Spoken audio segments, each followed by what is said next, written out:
Well, unfortunately, it has not been a great week. It's not been a great 2 weeks for interest rates. We're going to talk about it today. So let's dive in and take a look at the numbers for this Thursday edition, the 22nd of May. I hope everybody is doing well. I hope you're looking forward to a blessed Memorial Day weekend.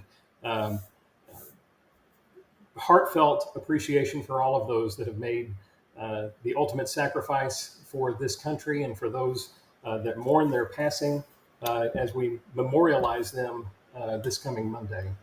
Moving on to the numbers. Mortgage News Daily has a 30-year fixed rate conforming loan sitting at 3-month highs. Y'all, we were at 7.07% today. We were at 6.94 a week ago. We were at 6.98 a month ago. So we have seen this trend upward, y'all. And if you go back, you've got to go 3 months back to find rates as high as they are now. We had hoped that we had left sevens behind us. That is not the case, y'all. And the reasons for it, unfortunately, don't have a real easy or quick solution. What is driving this is the concern about how the existing tariffs are going to impact, CPI, PCE going forward. Remember that we have a debt ceiling debate that is going to be occurring no later than September. So this summer is going to have a lot of political action associated with it as we work to pay for the $4.4 trillion deficit that's going to be created with the new legislation that has just passed the House and is working its way through Congress and is very likely to pass very close to its current form. It's got a lot of good things in it. It's got a lot of tax cut extensions in it. It's got cuts for taxes on tips and overtime. So there's some good things in the bill that will bolster economic growth, but there are some things that are going to add significantly to the deficit as well. We have to issue new treasuries in order to pay for that debt. Right now, the treasury is sitting with around $600 billion in the bank, which means on a $5 trillion bill, we're about $4.4 trillion short. So we've got a lot of debt that we're going to have to issue, y'all. We're going to have to add to the debt ceiling significantly by the September deadline in order to make sure that we got enough money to pay the bills. So putting that much debt on the market in the form of treasuries increases the supply. And as we've said a million times, supply and demand never goes away. When you increase the supply, the price comes down, yields move inverse to the price, yields go up. That's our interest rates.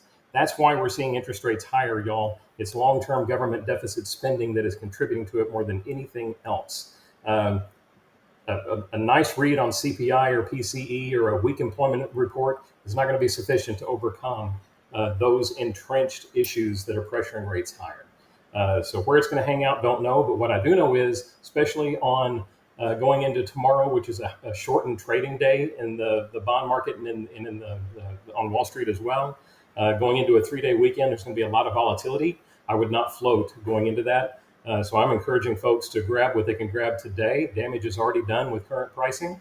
And then, y'all, any paper that is written, as we have said over and over again, today is very likely going to find ample opportunity to refinance over the next 3 to 5 years, right? So view it as temporary, bite the bullet, understand that your house is going to keep appreciating 4.5%, 5% a year for that 3-year period anyway. So if you wait until rates improve a point, well, you're going to be paying 15, 20% more for the house. So that's going to offset any savings in that regard. So buying is still a good idea, y'all, to get ahead of the appreciation curve because we are still very short of inventory. What does that mean for the futures of cuts by the Fed? Updated Fed futures, according to the CME FedWatch tool, there is a 5% chance of a cut going into the June 16th meeting, 25% chance of a cut going into the July 30 meeting, 64% chance of a cut going into the September meeting. And y'all remember that September meeting is going to be in the context of where we are in negotiations on the debt ceiling. So it's going to be very interesting to see how those conversations go on politically. A lot can happen between now and then politically to see whether we're going to get that extension or whether we might be looking at another debt downgrade, right? We had a huge sell-off in the bond market yesterday because of the Moody's downgrade of our sovereign debt. We get close to September without a debt ceiling increase. We're going to see other revisions, y'all, by other rating institutions against our sovereign debt. That pushes our lending costs significantly higher, and that's not going to be good. So in any event, I hope our political leaders can get their act together between now and then so that we can address long-term what our issues are as a country. So in any event, I hope this is helpful for you and for your clients. Lock them if you've got them because this may be a rough ride before it smooths out a bit. Stay blessed, stay safe. We will talk to you next week.